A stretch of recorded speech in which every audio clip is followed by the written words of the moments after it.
Hey there, friends. I'm going to do something interesting today because I discovered some things that I want to share with you.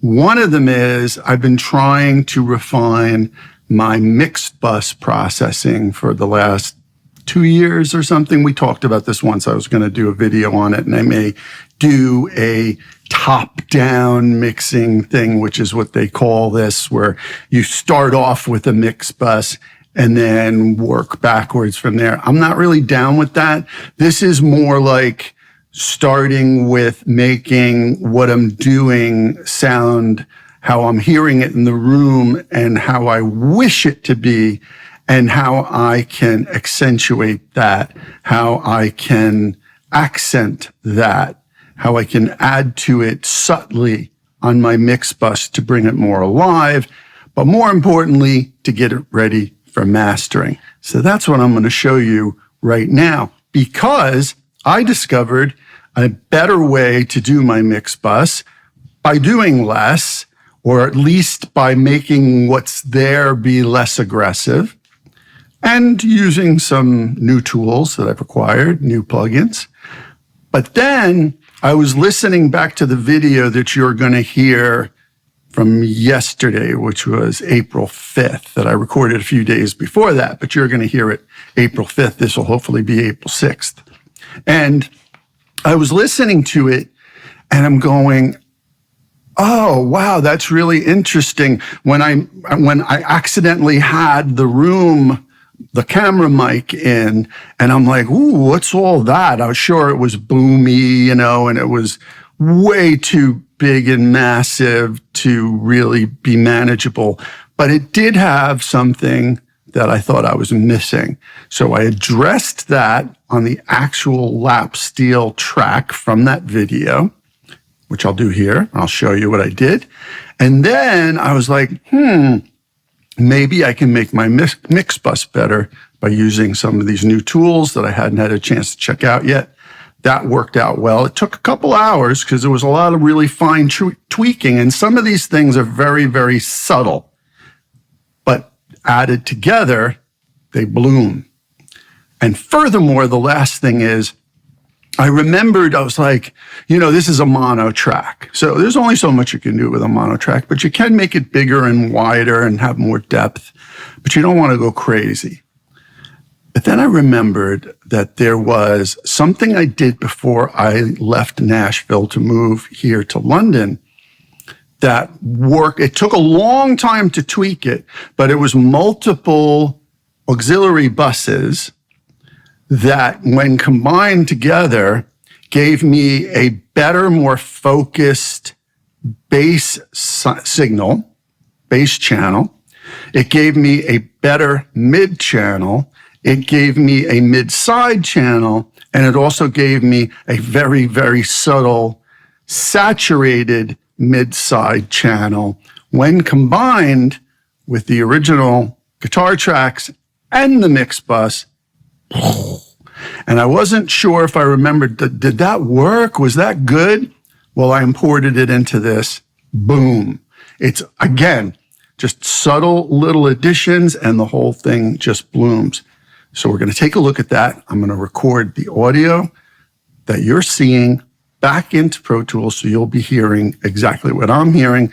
So even though the changes are subtle, you should be able to tell. All right. So I'm going to turn the camera around, and you're going to see what I'm seeing, and you're going to hear what I'm hearing, and I'll describe what these little changes are as we go. Okay, my friends. So right here is our mono lap steel track. Bingo. Now we're going to go to that channel, bring that channel more into focus. Here is our mono lap steel channel. So what I'm going to do is I'm going to turn off all of the bus processing with one click. It's Windows Shift, and we're going to do that on the lap steel tracks. Lap steel track, main bus. But like I said, we're going to be recording into this track. So you're going to hear everything I'm hearing. Let's give it a shot. So this will just be the mono Lap steel. It'll have I have some reverb channels here, but it's very, very subtle. You'll hardly see the channels moving that much because I'm not sending a lot of the mono lap steel to those reverb channels because there's some reverb on the track already. So this is just for texture and a little depth and width. So here we go. This is the lap steel track recorded back in.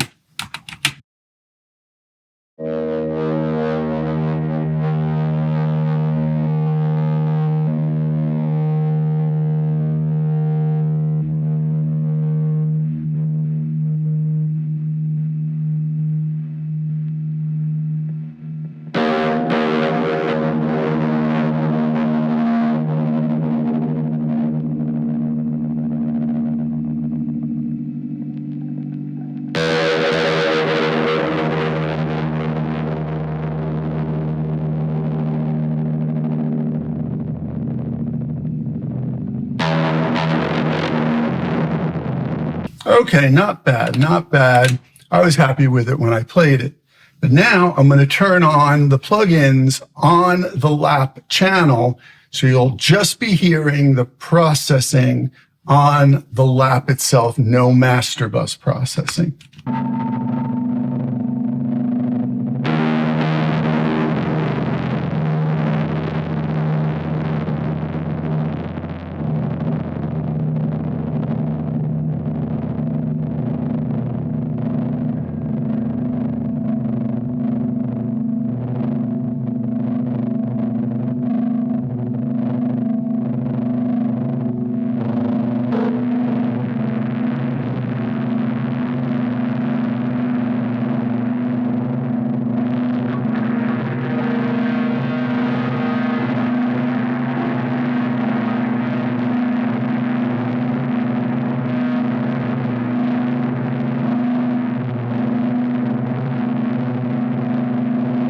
Very subtle change, but definitely bigger, fatter, wider without being super boomy.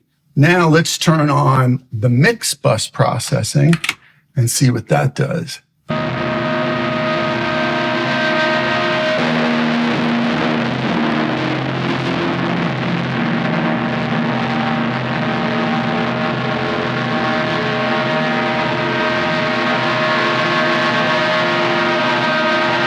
With, without, with.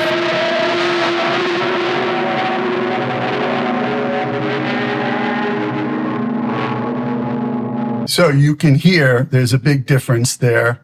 There's also a volume difference, yes, but it's bigger, fatter, wider, thicker, without being too edgy. Love it. So now there's one more step I want to show you, and then I'll go through it all individually. The next step is to turn on these four, 1, 2, 3, 4. I'm going to highlight them. These are the aux buses that I imported from the session I did earlier. We have a bass channel. We have a mid channel, so I can process the bass and mid separately. I have a mid-side channel and a saturation channel. So let's see what that sounds like when I turn it on.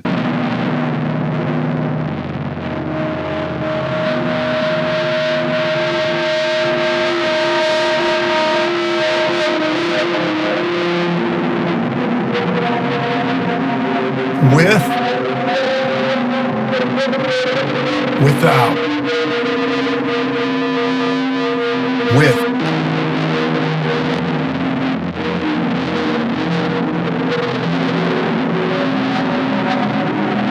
So yes, there is a jump in volume because you're adding 4 channels, you're adding some master bus processing, but it's still all around -5, -6 dB from 0, and it just sounds glorious.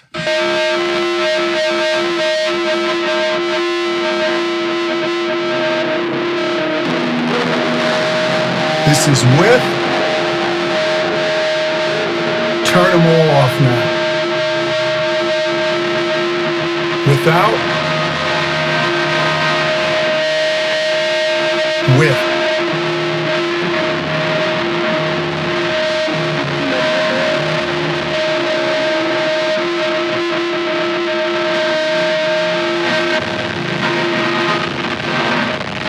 All right, so let me show you what's going on here. So this is super basic, and each step, again, is very subtle.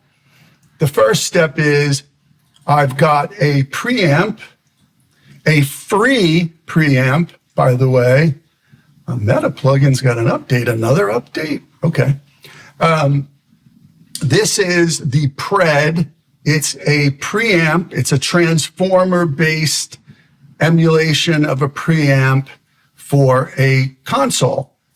That's what I have in first, and these are my very, very subtle settings. I'm not doing too much. Rumble filters at 30. This is at 0.8. Fine gain is 0, output is 5. But it does add quite a bit of little, just nice subtle texture. Okay, so that's first in the chain. Why? Because if you were in a recording studio, the preamp would be your first bit of your chain. So less digital, more analog.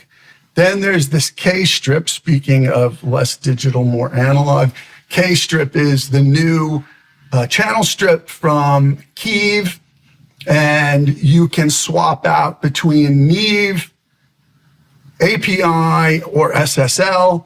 Any one of these channels can be any of those three. There's also a gate. There's a dynamic shaper, and I'm using it very subtly. I've got the saturation turned down a little bit, but what it allows you to do is focus the saturation to just the frequencies you want to saturate it. So the high pass filter and low pass filter are there to focus the saturation. They don't affect your dry audio.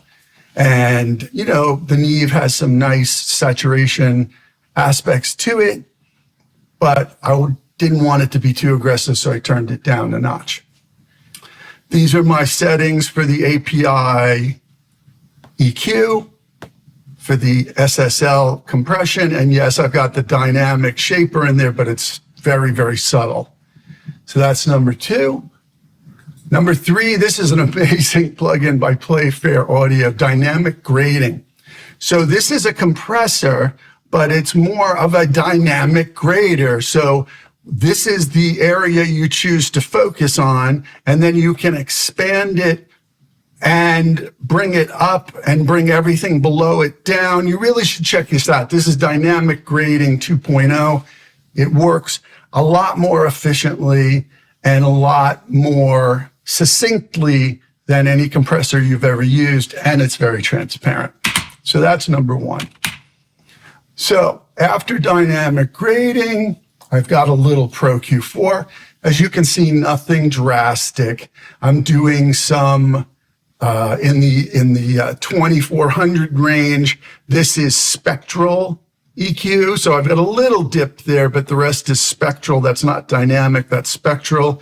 That's dynamic. The rest is all just subtle EQ, little tweaks, and nothing too drastic. I don't go crazy because you're going to create a lot of phasing issues, especially when it's not a mono track. Then I've got this new Pulsar modular tape, the P821, which is the Stevens tape machine, I believe. And I found a super duper, this is my own preset that I created, but there are very aggressive ones, very lo-fi ones, and very, very, very tapey saturation ones. I decided to create one that was very modest, but with a really sweet curve to it. And that's my tape saturation. I would normally have tape saturation on each channel.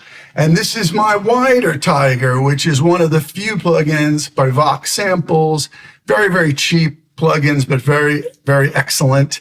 And it's one of the few that I can set, okay, I only want this channel wider above 221.72 and just a little bit, 118.4 width, so 18.4 above normal, and it will work on mono tracks, which is why I chose it. Now, the master channel. This is my master bus Pro Q4, raising it like around 80, a little low shelf around 80. I've got a low cut. Now the low shelf is mid. It's set to mid. See, stereo placement mid. So the mids are going up in the low shelf. The stereo is being cut at 14.9, so basically 15 hertz. You can take or leave that. I find it focuses things a little better. I've got some stereo width cut above 172. I've got some stereo boost, not even a dB at 624. And then I've got a stereo side shelf at around 10K. So then I took hours to create a really good mid-side setting in the PSP MB. The PSP Oldtimer Multiband, oh my God, this thing is as analog as any plugin I've ever heard. And I really, really took my time to tweak it to balance the channel so I felt it came alive. And I'm blending, it's about at 60%. So it's still letting 40% of the dry through. Then there's another little Pro Q, just getting the Spectral. This is Spectral here, by the way, and that's cutting a little bit at almost 3100K, and it's doing really a spectral. This is a spectral setting here that you're seeing right around there, because it was a real fizzy type track in that range. Then this is a new addition. This is the Safari Pedals Sun Bear bus compressor. There's two settings. There's glue, which is more aggressive, gravity, which is more of a mastering, subtle, transparent compressor. That's what I chose. Got a 2.0 ratio, 2-to-1 ratio, pretty fast release, pretty medium attack. But again, mid-side, the mid is at 42%, the side's at 58%. Just sounded beautiful. And the tape tube saturation, tape at 35, tube at 65. The tube is better for transients, but I wanted a little of the tape in there, and I'm using oversampling. Fantastic new plugin, and cheap, really cheap. The newfangled Punctuate. This is my own little preset where I'm raising a little bit of the transients in the low, a little bit in the low mids, and then bringing the mids up a little bit, and then just a little bit on top for those light little percussive things that might occur, making sure they stick around. And then my master bus tape is the Mixland 3348, and I'm using my own setting. This is the EQ right here. It's very, very subtle, just very light little boosts here, nothing extravagant. But my bias is 1.3. The emphasis is at 35, and I'm using 601 here. But I also created some fantastic presets for the master bus, and it really depends on the program material because they'll all have different shapes and different types of saturation that they add. I'm trying not to add too much saturation with this one. And then a plugin that I really enjoy, but you really have to be careful with it. It's Mastering the Mixes Animate. It's amazing on a mix bus. It's probably easier to use on individual tracks, but you have to be careful because you choose what area there's 4 different aspects to it. There's grow, ignite, which is a saturator. There's punch for punch, and expand for expand. Grow is really to make things wider. You don't want to go too crazy there. Punch, expand is technically their expander. So you choose the range for where each one does what it does. You see what I mean? And then back up there. And it really can add things. If you use it subtly, look, I'm at 66%, 81, 130, I'm using a lot of punch and I'm expanding, but you have to watch your meters and see what it's doing, and A/B a lot. Turn it off, turn it on. Don't just throw things on, because this thing will eat you alive if you're not careful, but it can be really great. And then just levels, I can check my stereo field, my peaks, my LUFS, my dynamic range, bass space, LRA, and always, last but not least, the Ulean loudness meter. So I hope that was informative. I hope you learned something. I hope you got maybe some new things to try in your studio yourself, maybe some new plugins. There's a lot of these are not expensive. Like that new Sun Bear was like $15. And the Vox sample guy, everything's like $10, $15. So not everything has to be expensive. Analog Obsession, everything he makes is free. He does have a Patreon, but you still can download them for free. And so you can do a lot of this stuff without spending a lot of money. So if you have any questions, let me know. And I hope you were able to hear the difference between when everything was off to when everything was on. I'm very, very happy the way this came out, and it was definitely worth the time, and I'm super glad I can share it with you. Thanks for watching.